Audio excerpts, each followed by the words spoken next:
What's up mga idol? Justin Brownlee, may sinabi tungkol kay Tony Bishop. Pero bago mo sana ipagpatuloy ang panonood mo, ay huwag mong kalimutan na mag-subscribe bilang suporta sa aking YouTube channel. Maraming salamat idol. Dahil sa magandang simula ng Hinebra, kahit papaano ay medyo nabawasan ang mga nagdududa kay Tony Bishop, dahil alam naman nating lahat kung gaano kadami ang may ayaw sa kanya bago nagsimula ang conference na ito.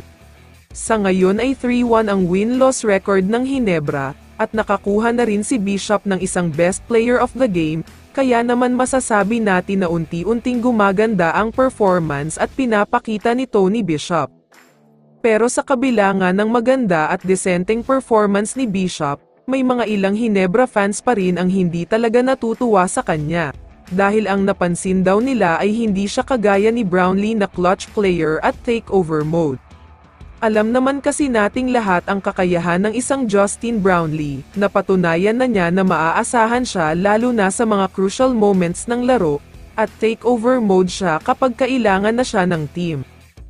Samantala, isang mabigat na pahayag naman ang sinabi ni Justin Brownlee dito, at ayon sa mga source ay alam daw ni JB ang mga hinaing ng mga fans, dahil nakakabasa daw siya ng mga message na sana ay bumalik na siya sa Hinebra.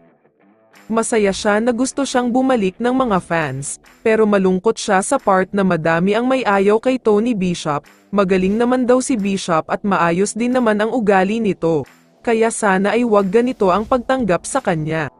Sa tingin ni JB, hindi naman agad-agad lalabas ang lakas at husay ni Bishop, lalo pat alam naman natin na ganitong-ganito din si JB noon. Maraming nagduda sa kakayahan niya pero kinalaunan ay naging best import of all time.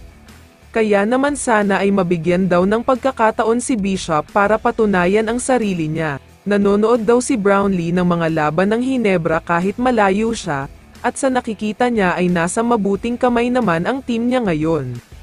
Hindi na nga daw makapaghintay si Brownlee na makabalik sa Pilipinas at sa PBA, dahil gustong-gusto na daw talaga niyang makapaglaro ulit para sa Hinebra, at sobrang namimiss na daw talaga niya ang mga fans. Naghihintay na lang siya ng hatol kung gaano nga ba katagal ang suspension niya, at kung kailan nga ba matatapos ang suspension na ito, pero ang hiling niya sa mga fans ay sana suportahan pa rin ang Hinebra kahit sino pa ang import ng mga ito.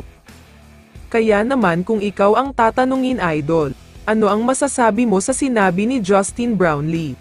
I-comment mo naman ang sagot mo sa tanong na ito. So dito na nagtatapos ang video na ito. Maraming salamat sa pagsuporta at panonood mga idol. Ingat at bye-bye.